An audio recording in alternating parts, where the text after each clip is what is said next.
these men and women in this country make a livelihood, they've created a system. They've created a system that benefits the political class by perpetuating a dependency culture. So they benefit from this system, and on one front, on the first front, they benefit from this system by ensuring that these people remain dependent.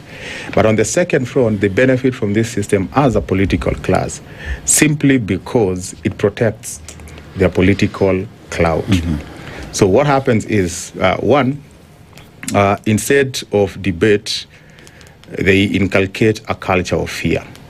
So if you're coming with an alternative perspective, probably an alternative perspective that will address the plight of these men and women who are taken advantage of, they create an environment where no one will listen to you and you'll be afraid of articulating your issues. Mm. And then number two, instead of persuasion, they've entrenched a culture of intimidation. You're intimidated. In 1992, after the 1992 general election, there were a number of by-elections, if you remember. Some of us were pretty young, but I remember in Migori constituency, in Nyatike constituency, in Ndiwa constituency, and there's a constituency in the coastal region. There were by-elections in areas where Ford Kenya had won. And I think it was influenced by the fact that Moi was afraid of Jaramogi Oginga Odinga having more MPs in parliament and being the official leader of opposition. Remember, Jaramogi was not even number 2. Jaramogi was number 4. But he had more MPs. And I think the intention was to cripple him, have less Ford Kenya MP and have Ford Kenya just as a parliamentary political party, but not the official opposition party.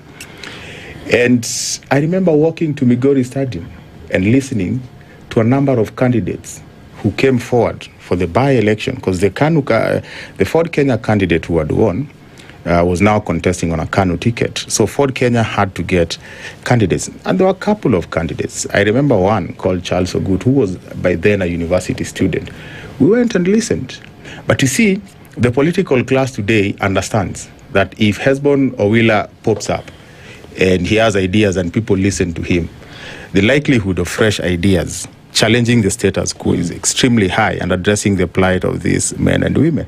So they've created a culture that sustains, their privileged position as a political class at the expense of the vulnerable masses. So for me, if you ask me today, they are no goons. They are no goons. They are Kenyans who are looking for leadership. They are Kenyans who are looking for opportunities. They are Kenyans who wake up and they want to fend for their families. But then they are political leaders who've become goons, who've created a system, they're sustaining it because it benefits them.